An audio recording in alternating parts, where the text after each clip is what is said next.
Assalamualaikum warahmatullahi wabarakatuh. Perkenalkan, nama saya Sahrin Muspika Dewi, CGP Angkatan 10 dari Kabupaten Klaten. Kali ini saya akan memaparkan video aksi nyata saya dalam modul 1.4 Diseminasi Budaya Positif. Selamat menyaksikan.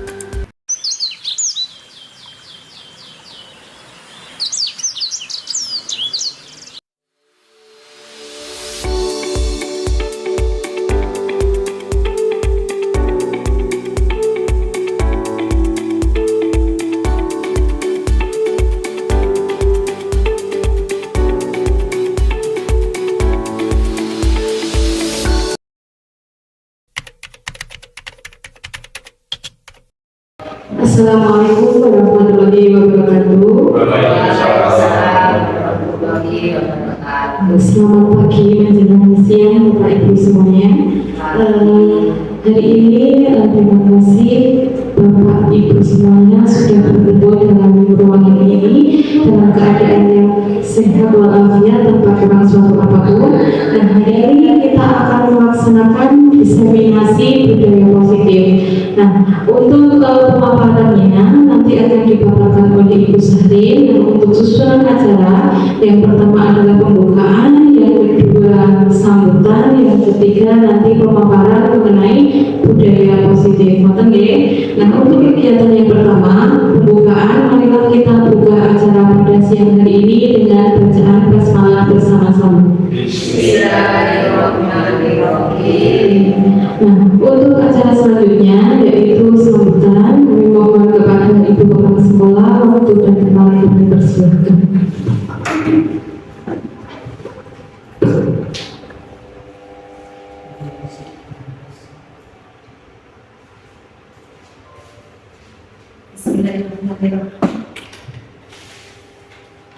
Bismillahirrahmanirrahim. Assalamualaikum warahmatullahi wabarakatuh.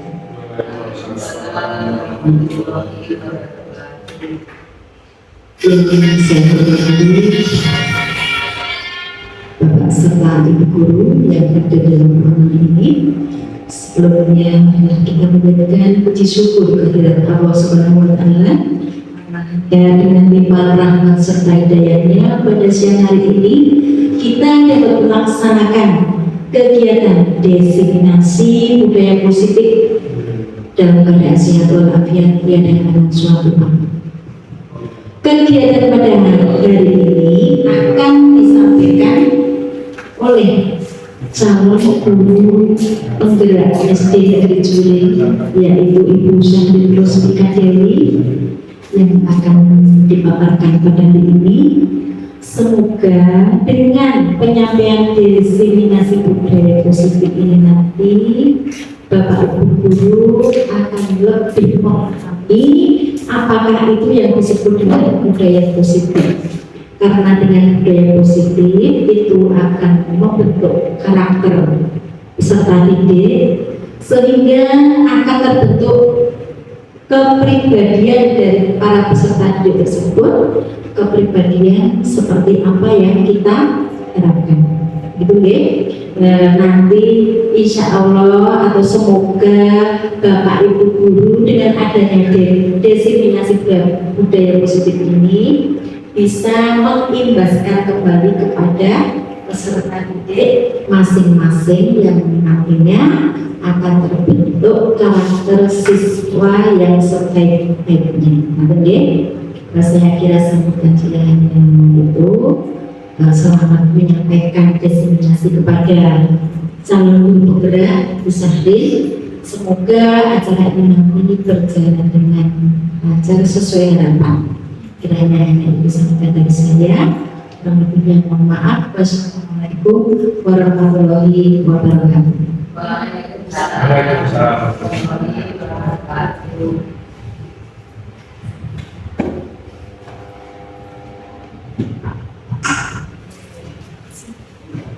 Terima kasih kepada Ibu Kepala Sekolah berikan sambutannya. Untuk acara selanjutnya yaitu pemaparan mengenai budaya positif kepada calon guru pembina Ibu Sahrin Muspika Dewi, kami persilakan.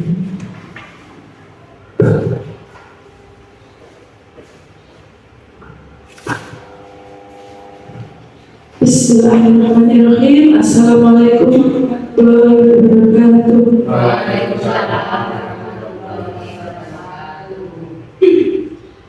Yang terhormat Ibu Kepala SDM Jubilee, yang saya hormati pula Bapak Ibu guru serta staf SDM Jubilee. Pertama-tama marilah kita panjatkan puji syukur kehadirat Allah Subhanahu wa taala, karena hanya dengan pahamnya ini kita bisa menghadiri acara diseminasi budaya positif dalam keadaan sehat walafiat. Sebelumnya saya ucapkan terima kasih kepada Ibu dan Bapak yang hari ini telah meluangkan waktu sehingga bisa menghadiri acara saya, karena ini merupakan bagian dari pendidikan program gerak yang saat ini sedang saya jalani. Salah satunya adalah diseminasi budaya positif yang merupakan aksi nyata modul 1.4.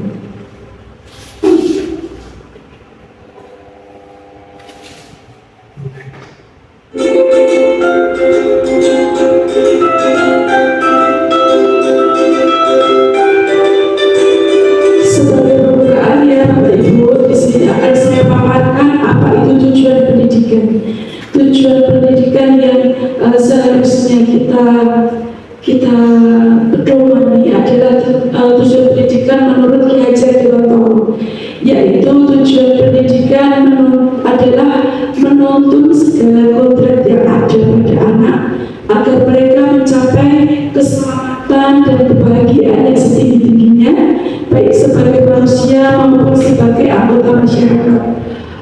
Oleh sebab itu, pendidik hanya dapat menuntun tumbuh atau hidupnya kodrat yang ada pada anak agar dapat memperbaiki lakunya hidup dan tumbuh dengan kekuatan kodrat anak. Jadi sebenarnya Bapak Ibu, anak itu datang lahir sudah membawa kodratnya masing-masing yang disebut sebagai kodrat alam. Jadi setiap anak sudah membawa minat dan bakatnya sejak lahir. Kita sebagai seorang guru hanya menuntun agar mereka mampu mengenali kodrat mereka, mengenali bakat dan minat mereka, dan dapat mengembangkannya saja, bukan untuk menumbuhkan minat baru yang anak-anak tidak menguasai.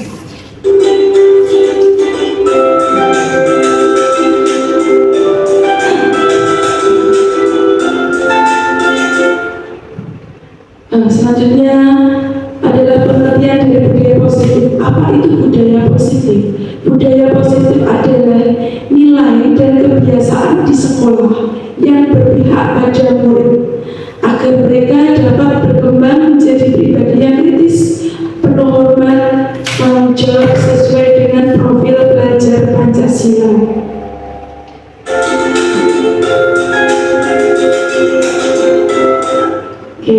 Konsep utama dalam budaya positif yaitu yang pertama, perubahan paradigma belajar. Nanti di sini kita akan merefleksi diri kita masing-masing sehingga nanti kita mampu menyadari apa yang seharusnya berubah pada diri kita sebagai seorang pendidik. Yang kedua, disiplin positif. Yang ketiga, kebutuhan dasar manusia. Kita nanti akan mengenal apa saja kebutuhan dasar yang harus ada pada manusia. Kemudian motivasi perilaku, restitusi posisi kontrol guru, keyakinan kelas, dan segitiga restitusi. Ini nanti kalau kita belajar satu-satu kita akan senang sekali Bapak Ibu, karena ternyata dari ini nanti kita akan belajar banyak hal. Saya sendiri juga seperti itu, di program guru penggerak saya disadarkan banyak hal. Oh ternyata banyak hal yang ternyata saya keliru terapkan kepada anak didik saya.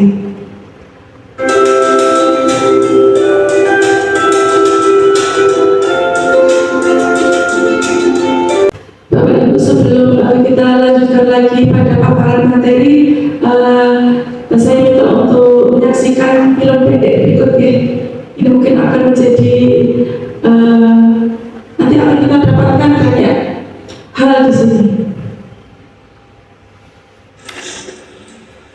Maaf, saya lambat. Dan ini kamu lagi. Kamu tuh gak tahu ya, bapak kasih hukuman, capek kepada dia.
Saya kenal dari dan kamu tahu nggak sekarang ini jam berapa? Jam 1 siang. Dan kamu tahu kan jam bapak itu mulai jam berapa? Jam 1 siang. Kamu itu kan malah siang ya? Kok masih bisa datangin terlambat? Maaf Pak, sebenarnya saya udah sebagai hukumannya urutkan ke depan kamu. Ya, jangan mencoba lagi. Kalau ada yang lagi, pasti tahu apa nih.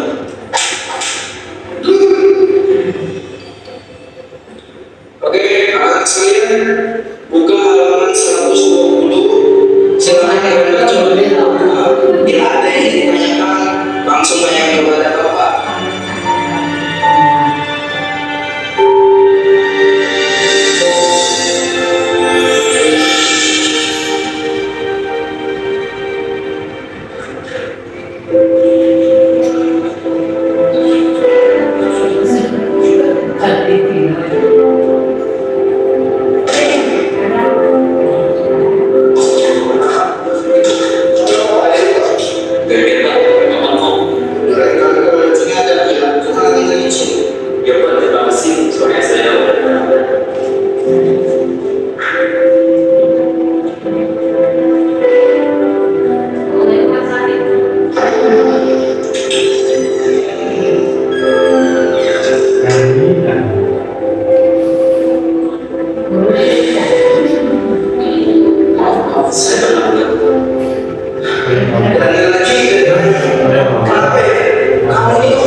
Kamu itu tetap kapok ya, Bapak kasih hukuman. Kamu lo. Kok bisa sampai terlambat seperti ini loh? Saya udah capek Bapak ini. Langsung aja, sini tangan kamu.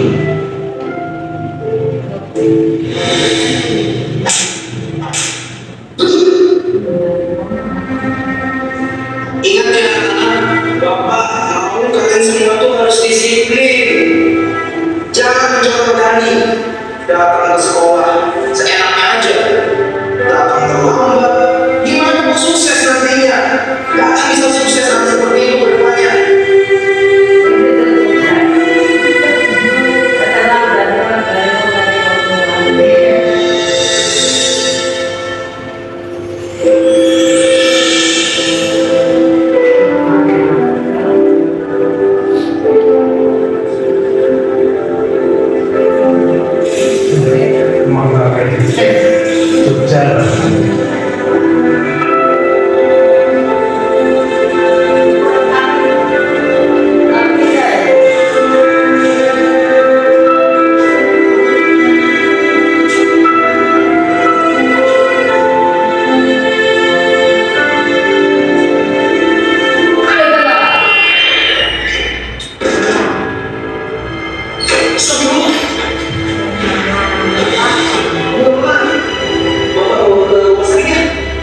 Gak perlu Pak, saya buru-buru. Mau kemana? Biar Bapak antarin. Mau pulang ke rumah Pak. Sudah ditunggu kakak saya. Kalau saya belum pulang, kakak saya bisa terlambat sekolah. Ah, terlambat sekolah. Saya pulang dulu Pak, assalamualaikum. Ya udah, Bapak temani kamu pulang ya. Ya.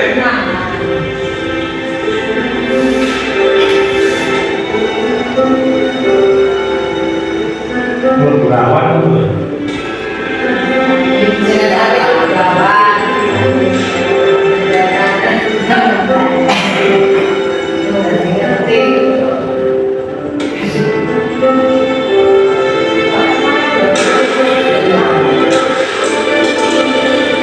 Jadi kendaraan apa?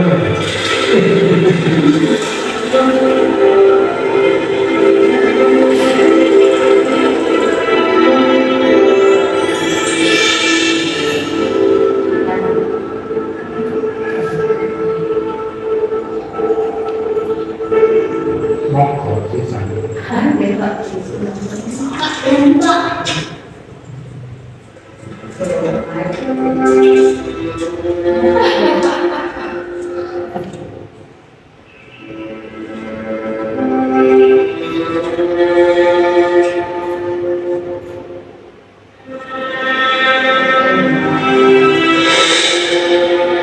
Maaf ya terlambat. Iya nggak apa-apa deh, cepat sebenarnya. Kakak udah terlambat. Tak ada manusia yang terlahir sempurna. Jangan kau sesali segala yang telah terjadi. Kita tak sabar berenang. Itu tak mau Ini tanda habis jatuh Kak. Ya Allah. Nanti disuruh Ya Kak, ini nanti aku penting. Tak ada artinya hati syukur Assalamualaikum. hidup adalah anugerah. Menyerah, jangan menyerah, jangan menyerah. Terima. Ya, jadi.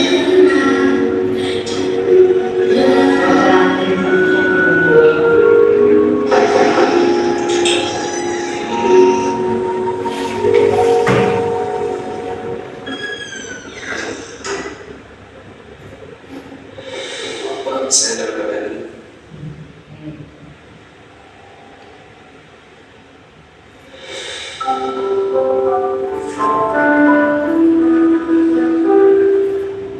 Mas Dani, maafkan Bapak ya, karena balas dari kamu.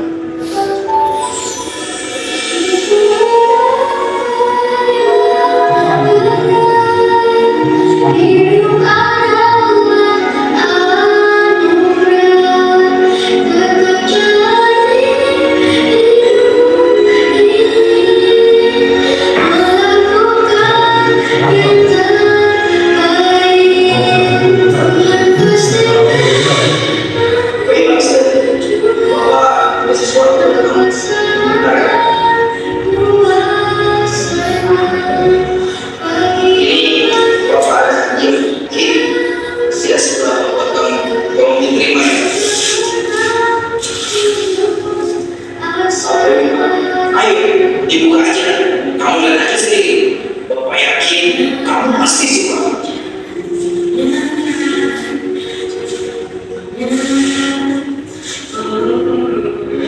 Wah, ini buat saudara, ini buat saya. Iya, sepatu itu buat kamu. Biar kamu gak datang terlambat lagi ke sekolah. Alhamdulillah, terima kasih ya Pak.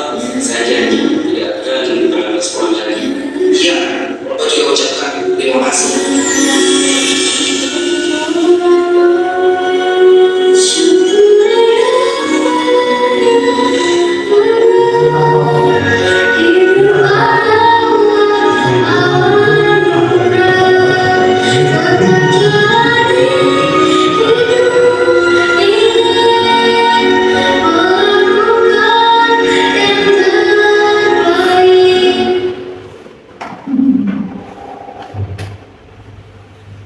Ya, sudah kita saksikan bersama ya, Ibu Bapak. Film pendek tadi adakah yang bisa kita ambil dari video tadi? Gimana perasaannya? Sini sampai nangis. Lihatnya juga. Ya sama gitu. Perasaannya pasti pertama haru, gitu. Jadi ternyata ya. Apa namanya, sebagai seorang guru kita tidak boleh langsung berprasangka buruk pada murid kita ya, apapun yang mereka lakukan itu pasti beralasan. Nah untuk itu kedepannya ya pelajaran seperti Pak Guru tadi bisa kita jadikan pedoman kita sehari-hari ketika kita menghadapi seorang murid yang melanggar suatu peraturan, pasti ada alasannya. Kita dengarkan dulu alasan dari mereka, kemudian kita lakukan langkah-langkah. Nah, nanti kita menuju ke sini nanti Bapak Ibu ada dari sisi positif. Nanti kita pada intinya ke segitiga restitusi. Apa yang harusnya kita lakukan ketika kita menghadapi murid yang bermasalah. Next, Mbak.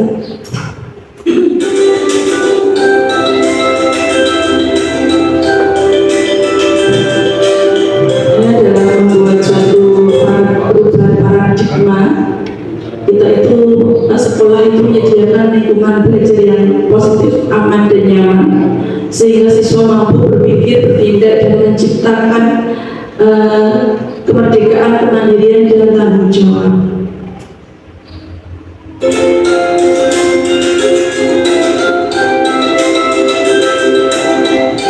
Ini kita bisa berlatih ya. Coba kita mengepalkan tangan kita, seolah-olah tangan kita ini kita sedang menjaga sesuatu yang berharga. Nah, kira-kira nanti teman sebelah kita ketika kita sedang menjaga sesuatu yang berharga itu, teman sebelah kita bisa nggak membuka kepala tangan kita itu? Kira-kira Anda akan membuka tidak kepala tangan kita jika teman sebelah kita meminta untuk membukanya atau mencoba memaksa membukanya? Dibuka tidak kan? Dibuka tidak? Enggak. Di sini Buka. dibuka. Padahal ada sesuatu yang berharga loh di tangan kepala tangan kita ini. Ya, kemungkinan kita tidak akan membukanya. Karena apa? Karena itu suatu yang berharga buat kita. Dan ternyata yang mampu mengontrol diri kita itu ya hanya diri kita, orang lain tidak bisa mengontrolnya. Itu next, Mbak.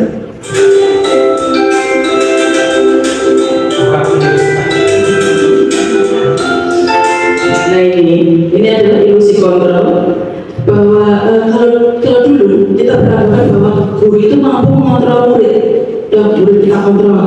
Ternyata keliru ya Bapak Ibu. Yang bisa mengontrol murid ya hanya mereka sendiri. Kemudian ilusi bahwa semua penguatan positif itu efektif dan bermanfaat. Lalu kritik akan membuat orang merasa bersalah, lalu akhirnya memunculkan karakter yang baik, yaitu di situ yang keliru. Kemudian ilusi bahwa orang dewasa punya hak untuk memaksa, karena memang murid kita itu lebih muda daripada kita. Nah itu ilusi kontrol yang harus kita ubah.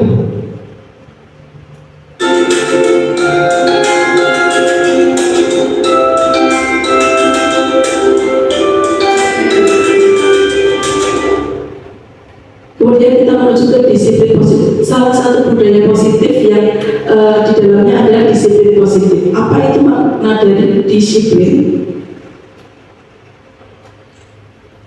Next. Disiplin artinya belajar. Nah di sini disiplin itu mampu membuat orang lain, membuat orang menggali potensinya sendiri-sendiri untuk menuju sebuah tujuan, dan tujuan itu adalah sesuatu yang apa yang dia hargai.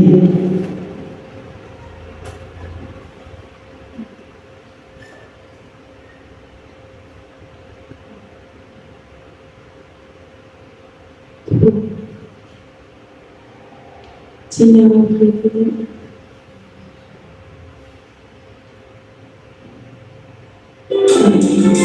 Nah, disiplin ini adalah kemampuan memerintah diri dalam mengontrol. Oke, kita langsung ke kebutuhan dasar manusia. Yang ada 5 ya, kebutuhan dasar manusia ada 5. Yang pertama survival. Apa itu survival? Survival itu adalah bertahan hidup, ya, bertahan diri. Ini kalau yang pramuka sudah sangat familiar. Nah, apa saja contoh survival? Ya makan, ya pakaian. Nah, itu contoh kebutuhan dasar manusia yang pertama. Yang kedua yaitu cinta kasih sayang atau diterima di lingkungannya. Itu ternyata juga kebutuhan dasar kita. Kemudian ada lagi kesenangan, lalu kebebasan, dan juga penguasaan. Setiap individu pasti ada suatu rasa ingin dalam suatu ketika, dalam suatu momen pasti ingin menjadi seorang pemimpin pada saat itu. Next, Mbak. Nah ini Bapak Ibu, nanti ada 3 antara hukuman, konsekuensi, dan restitusi. Ternyata di sini itu kalau kita memberikan hukuman itu merupakan identitas yang gagal. Jadi kalau kita memberikan hukuman pada anak, itu nanti kita akan membuat anak merasa gagal dalam identitasnya. Kemudian ada identitas sukses, itu ada konsekuensi dan restitusi. Apa bedanya? Hukuman itu sesuatu yang menyakitkan, ya, tidak nyaman, lalu anak akan menjadi seorang korban, tersakiti, bahkan nanti endingnya akan dendam pada kita. Nah, kalau konsekuensi itu sesuatu yang harus terjadi. Kalau restitusi merupakan sebuah pilihan. Konsekuensi tidak nyaman, tapi untuk jangka pendek. Kalau restitusi menguatkan murid dalam jangka waktu yang lama. Oke? Bedanya. Jadi nanti ke depannya kalau kita menemui anak yang bermasalah, kita lebih baik menggunakan yang mana, Bapak Ibu? Restitusi, ya, atau konsekuensi juga bisa. Jangan sampai kita menerapkan hukuman.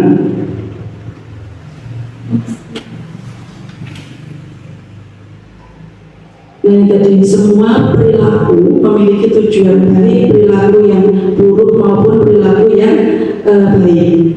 Nah, perilaku yang manusia ini dari teori motivasi perilaku manusia, ada motivasi eksternal.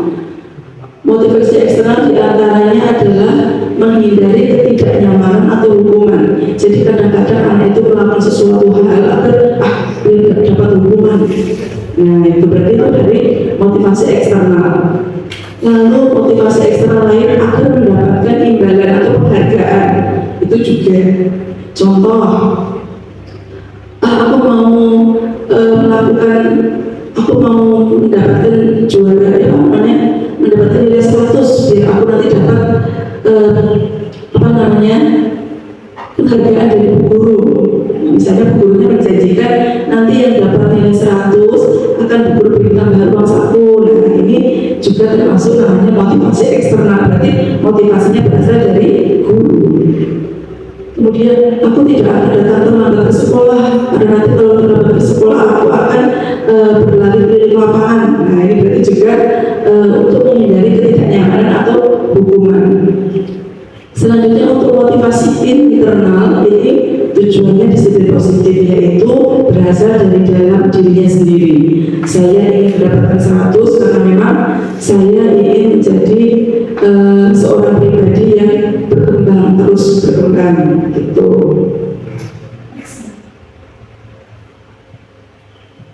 Coba kita berlatih satu-satu, ibu-ibu dan bapak-bapak. Yang pertama ini karena berhubungan dengan lari, ke bapak guru olahraga ya, Pak Maman coba. Yang pertama coba dibaca Pak. Lari mengelilingi lapangan basket 2 kali karena terlambat hadir di sekolah. Nah, itu merupakan konsekuensi hukuman, konsekuensi atau hukuman Pak? Hukuman. Hukuman, oke. Yang pertama hukuman ya. Oke, yang kedua Pak Hana coba. Membersihkan coretan yang dibuatnya di meja tulis. Nah, ini merupakan apa? Konsekuensi. Konsekuensi. Oke, nanti jawaban benernya nanti ya. Yang ketiga coba Bu Yanti. Murid diminta untuk push up 15 kali karena tidak menggunakan masker ke sekolah. Konsekuensi. Konsekuensi. Oke, Bu Siti. Menggantikan kertas tugas teman yang telah dicoret. Konsekuensi. Oke, yang kelima. Jemur di lapangan basket pukul 12 siang karena ngobrol dengan teman. Hukuman. Lanjut lagi ya, apa lagi ya? Murid diminta bertelanjang kaki sepanjang hari karena tidak menggunakan sepatu warna hitam sesuai peraturan sekolah. Konsekuensi. Konsekuensi terakhir mana? Berdiri di depan kelas sambil mengangkat kaki satu karena tidak bisa membuat pertanyaan hukuman. Hukuman. Oke, coba dari jawaban-jawaban kita lihat yuk, benar apa tidak ya? Oke, yang pertama lari, hukuman benar. Membersihkan coretan, konsekuensi benar. Push up, hukuman. Menggantikan kertas tugas teman yang dicoret, konsekuensi. Berjemur di lapangan, hukuman. Murid diminta bertelanjang kaki, hukuman. Lalu berdiri, hukuman. Nah, di sini kita bisa tahu bedanya konsekuensi dan hukuman yang lain adalah kalau hukuman itu tidak memperbaiki kesalahan, kalau konsekuensi dan restitusi itu bisa memperbaiki kesalahan mereka. Nah, ini ada posisi kontrol ketika di pendidikan guru, ketika saya diterangkan ini, saya senang sekali dengan ini Bapak Ibu, karena saya tahu saya di mana saat ini. Ini ada posisi kontrol seorang guru, yang pertama sebagai penghukum, yang kedua membuat rasa bersalah, yang ketiga teman, pemantau, dan yang keempat manajer. Kalau penghukum ya sudah tadi, oh kamu bersalah, ya sudah kamu lari sana ke lapangan, keliling lapangan, gitu Semuanya. Yang teman dari mana? Iya, itu ya Pak ya. Masih semua kadang-kadang tergantung situasi. Kalau buat rasa bersalah biasanya kayak gini loh Pak. Kita kalau Apa kamu gak kasihan sama Pak Guru? Apa kamu gak kasihan sama Bu Guru? Sudah capek-capek mengajar kamu malah bicara sendiri. Nah, itu membuat anak merasa bersalah. Kalau sebagai teman ya kita kalau sebagai teman kadang-kadang sering juga ini sebagai teman anak-anak, tapi ada negatifnya. Anak jadi bergantung pada kita, ya. Kalau kita tidak ada, ya cenderung mereka tidak melakukan disiplin positif itu. Pemantau cuma sebagai kita memantau. Oh, saya dipantau oleh Pak Guru, dan saya melakukan yang terbaik. Kalau nggak ada Pak Guru, nah itu manajer. Nah, manajer ini adalah posisi kontrol yang paling ideal bagi seorang guru.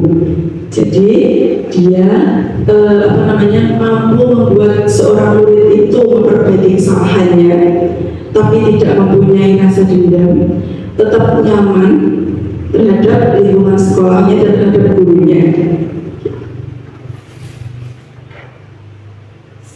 Nah, ini beberapa contoh-contoh. Saya itu kecewa sekali sama kamu loh, Nak. Nah, ini adalah contoh posisi kontrol sebagai pembuat rasa bersalah. Kalau kamu tidak benar, kamu tidak pernah benar melakukannya, kamu itu selalu salah, itu hukum. Kalau ini, ayolah lakukan demi bapak atau ibu guru.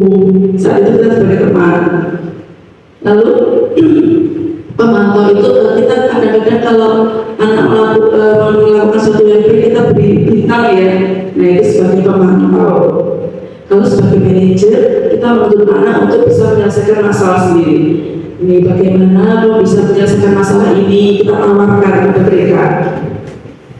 Nah, ini ya itu contoh-contoh posisi kontrol kita, dan kita tahu di mana kita sekarang ini. Memang untuk mencapai posisi manajer itu butuh proses dan butuh waktu. Nah, ini contoh budaya positif yang keenam, yaitu keyakinan kelas. Ini kan sebentar lagi kita mau menaikkan kelas ya, Ibu. Kita mau menaikkan kelas atau menghadapi murid yang baru. Nah, kalau dulu kita sudah pernah membuat yang namanya kontrak belajar, hampir mirip. Cuma kalau dulu kontrak belajar itu dari kita sendiri, kita udah memberikan ini. Kontrak kita belajar selama 1 tahun. Nah, kalau nanti kita coba terapkan di kelas kita masing-masing, kita membuat yang namanya keyakinan kelas. Jadi nanti kita ubah judulnya namanya keyakinan kelas. Caranya, nah ini keyakinan kelas adalah nilai-nilai yang bijak atau prinsip-prinsip yang disepakati bersama antara guru dan siswa. Dan nilai-nilai ini harus diyakini siswa, harus disepakati sehingga mereka melakukannya itu dan mematuhinya itu karena dorongan internal. Nah, jadi nanti caranya tahapannya dan keyakinan kelas adalah kita berikan anak-anak selembar kertas, mau sticky note yang ada tempelannya itu, mau kertas kertas warna, terserah ya, itu kita berikan. Kita suruh mereka membuat satu nilai kebajikan yang mereka yakini, yang bisa membuat pembelajaran di kelas nanti berjalan lancar selama 1 tahun. Istilahnya seperti peraturan, tapi mereka meyakininya bisa melakukannya. Nah, kemudian setelah itu kita kumpulkan tadi ke depan, kita baca satu-satu. Kalau memang ada yang sama, kita kelompokkan dalam yang sama. Kemudian setelah sudah terkelompok dalam yang sama, yang semua itu kita jadikan keyakinan kelas. Kemudian kita tawarkan lagi, apakah keyakinan kelas ini bisa disepakati atau adakah yang merasa keberatan untuk melakukannya. Kalau memang ada satu anggota kelas yang merasa keberatan, ya kita coret saja itu, kita kurangi begitu. Nanti bisa kita terapkan di awal tahun pelajaran. Ketiga restitusi yang terakhir ya, ini ketiga restitusi itu apa sih? Saya kemarin juga pertama-tama sebelum belajar juga apa tuh ketiga restitusi. Segitiga restitusi itu ada 3 juga, ada 3 tahapan ketika kita menghadapi murid yang bermasalah. Yang pertama yaitu tujuannya dulu, membantu murid menjadi lebih memiliki tujuan, disiplin positif, serta memulihkan dirinya setelah berbuat salah. Lalu membantu murid untuk jujur pada dirinya sendiri dan memberikan penawaran, ya, bukan paksaan.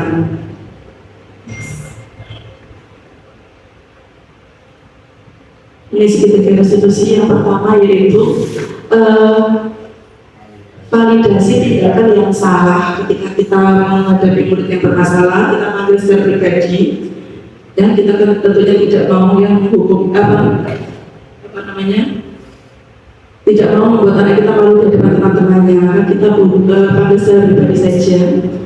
Ya, mungkin itu kita tahu bahwa tadi, ya, kamu tentu punya alasan mengapa kamu melakukan itu. Nah, dari situ kita gali alasannya apa.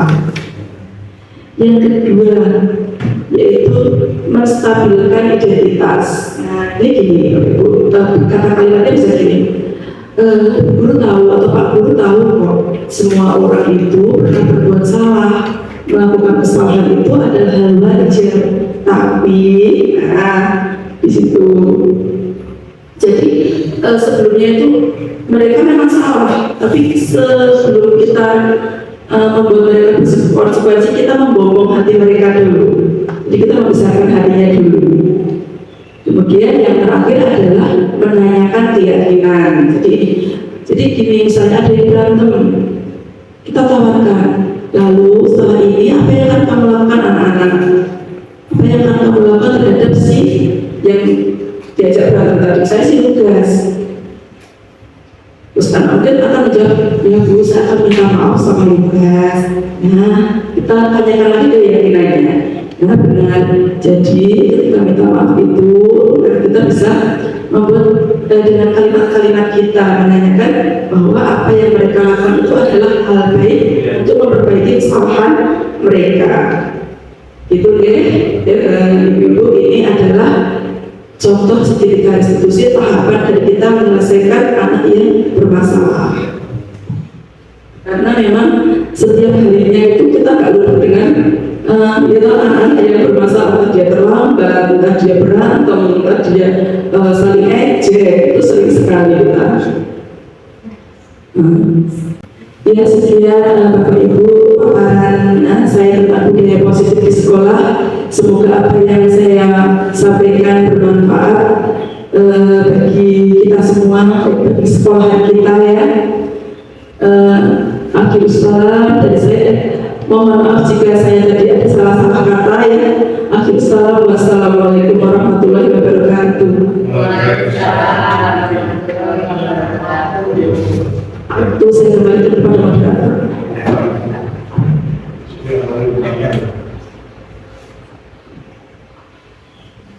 Terima kasih. Demikian diseminasi budaya positif yang telah disampaikan oleh Ibu Sahrin Musbika Dewi. Dari pemaparan tadi kita banyak sekali mendapatkan pelajaran mengenai budaya positif yang ada sekitar 6 atau 7 ya Bu Sahrin tadi ya. Iya, dan kita tidak menyadarinya seperti itu. Nah, sebelum kita tutup, alangkah baiknya kita minta umpan balik dulu ke salah satu guru ya, Sinten, di sini umpan balik dulu. Saya agama, Pak Mamat ya, monggo Pak. Monggo sana. Ya, assalamualaikum warahmatullahi wabarakatuh. Terima kasih atas waktunya. Dari materi yang dipaparkan tentang diseminasi budaya positif itu sangat bagi guru sangat bermanfaat, karena hampir mayoritas guru itu hanya melihat apa yang dilihatnya. Karena salah satu faktornya itu satu guru harus menghadapi beberapa murid. Mungkin menghadapi murid A dengan sifat seperti ini, dan murid B sifat seperti ini, watak seperti ini, dan seterusnya. Mungkin kita sebagai guru itu juga kurang mendalam untuk mendalami karakter siswa. Jadi untuk materi ini lebih untuk menyadarkan bahwa guru itu harus melihat lebih jauh, ada sebab, ada akibat, ada dampak atau dampak negatifnya dan dampak positifnya. Jadi untuk seperti materi ini harus memilah antara hukuman dan konsekuensi. Itu saja. Terima kasih. Assalamualaikum warahmatullahi wabarakatuh. Terima kasih kepada Mas Yana yang sudah memberikan umpan balik yang positif ini. Nah, kita jadi bisa sama-sama belajar. Nanti kita saling kolaborasi supaya kita bisa memunculkan budaya positif di sekolah kita. Begitu, Ibu. Demikian saya memandu acara pada siang hari ini. Kurang lebihnya mohon maaf. Wassalamualaikum warahmatullahi wabarakatuh.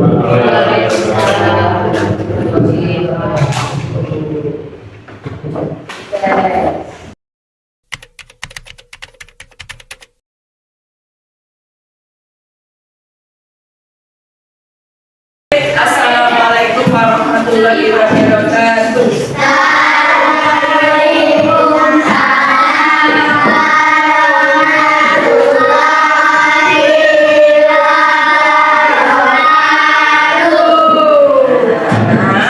Pagi ini ya, sebelum kita melaksanakan kegiatan pembelajaran,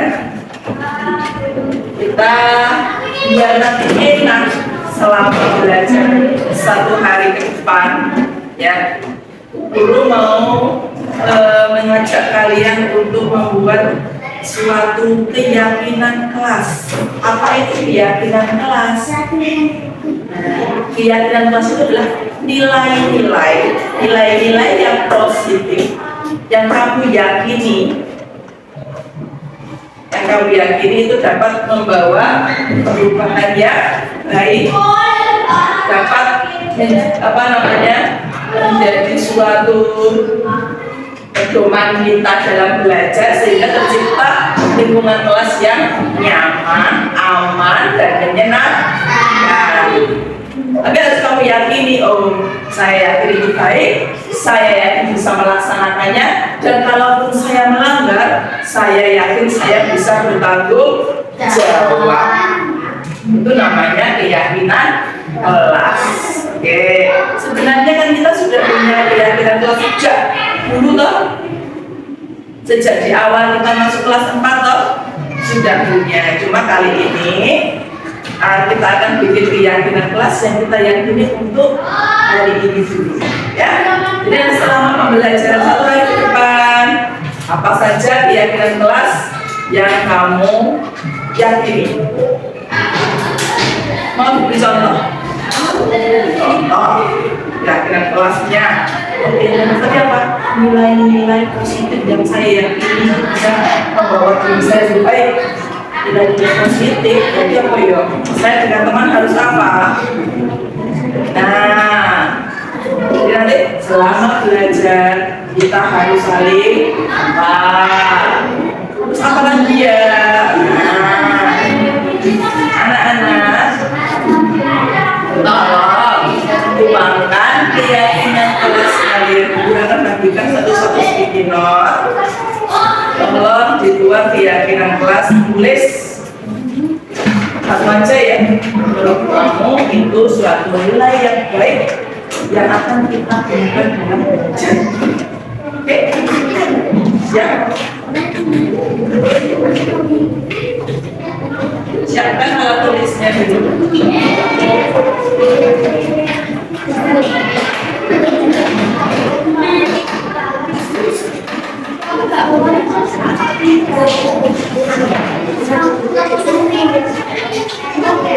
Duduk lagi ya, sini ya.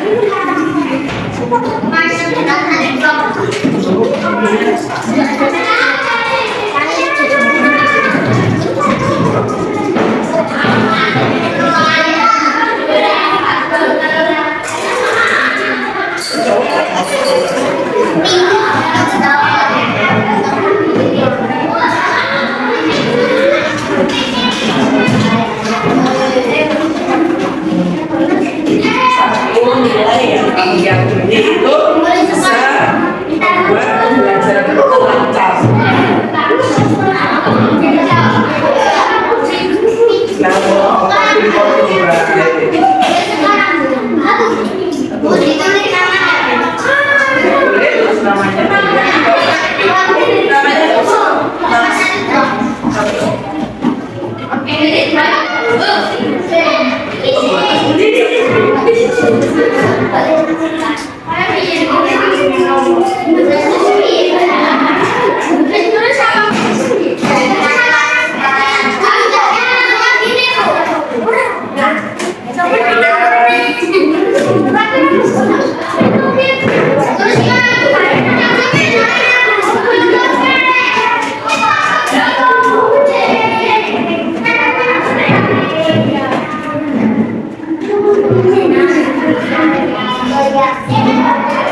Tulis saja satu nilai ya.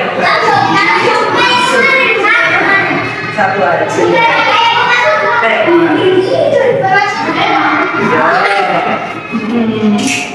Yang akan kita sepakati di dalam kelas itu akan membuat pembelajaran kita menjadi baik.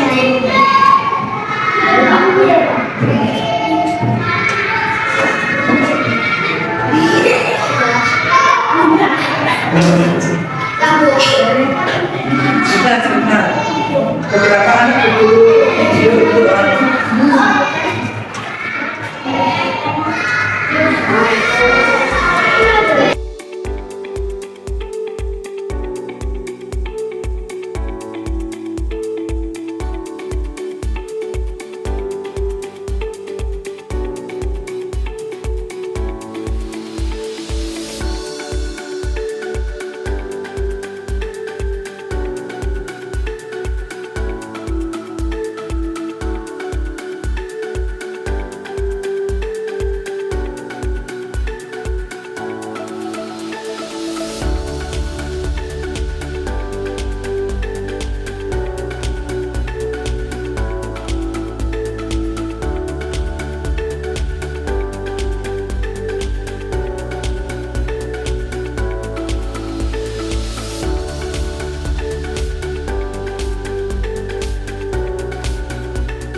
ya. Nomor 2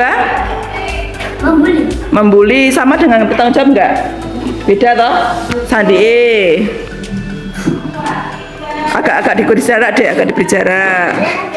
Terus nomor 3 apa tadi? Tidak gojek ada sama dengan kedua itu? Enggak, maka taruh sampingnya. Tidak gojek. Tidak berkata-kata kepada teman. Ada enggak? Sama enggak? Enggak juga sampingnya. Tidak boleh makan di kelas saat pelajaran. Ya, ada yang sama enggak dengan keempat itu? Enggak, berarti saya taruh sana sampingnya. Ya. Terus? Tidak boleh makan saat pelajaran. Sama enggak? Taruh bawahnya. Ada lagi? Tidak berbicara kata. Ada lagi, ada enggak temennya itu? Masukkan kelompok E. Kita harus saling membantu atau menolong teman. Ada lagi yang sama tadi mana? Yo, lagi. Makan saat pelajaran. Ada kelompoknya? Ada mana? Ya. Kita sudah dapat berapa kelompok keyakinan? 1, 2, kelompok 3, 4, 5, 6, 7, 8. Berarti nanti akan ada 8 keyakinan kelas kita. Ya, oke, boleh dituliskan kesimpulannya. Siapa sekretarisnya? Kemudian silakan dituliskan 1. Ternyata ini bawa apa ini? Kita satu kelas kalau berbuat salah harus apa ini? Minta maaf. Bertanggung jawab. Nanti dia oh iya.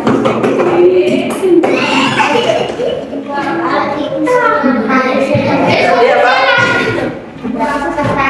Menanamkan apa deh? Sikap apa deh? Sikap apa? Patah? Menanamkan sikap apa? Menanamkan sikap bertanggung jawab. Yuk. Tidak boleh membuli teman. Yuk. Boleh 2. Jadi tidak boleh membuli teman ya. Itu sudah kamu yakini loh ya. Oke.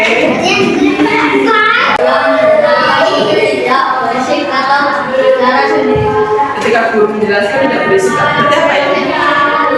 Tidak cek ya. Berarti apa? Kalimatnya yang cantik apa? Keyakinan kelas kita apa? Memperhatikan guru. Ya. Memperhatikan guru saat pelajaran.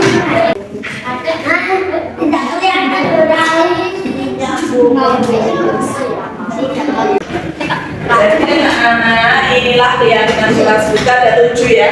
1 dibaca.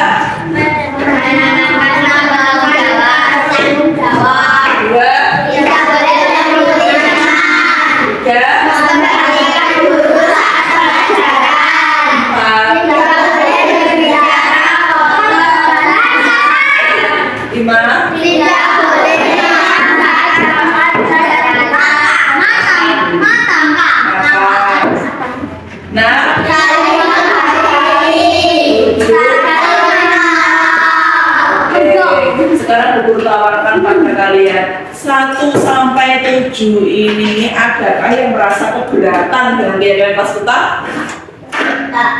Adakah yang sulit untuk nanti dilakukan? Sudah sepakat ini mau jadi keyakinan kelas kita? Kalau sepakat berarti kalian harus melaksanakannya loh ya. Sepakat? Sepakat. Coba guru tanya nih, kalau sepakat bilang sepakat, oke? Sepakat anak-anak? Ada yang keberatan tidak? Semua sudah setuju ini jadi keyakinan kelas kita? Oke. Siap melaksanakan? Siap melaksanakan? Jadi sudah kita sepakati bersama ada 7 keyakinan kelas kita. Nanti ini tolong ditulis di bukunya masing-masing, dan ini juga nanti tolong untuk sekretarisnya ditulis. Kita nanti buat apa namanya? Kita percantik pakai kertas karton yang besar, tulisannya besar-besar, kita tempelkan di kelas kita. Oke? Setuju? Oke, begitu ya anak-anak. Sekian kegiatan kita dalam membuat keyakinan kelas. Wassalamualaikum warahmatullahi wabarakatuh.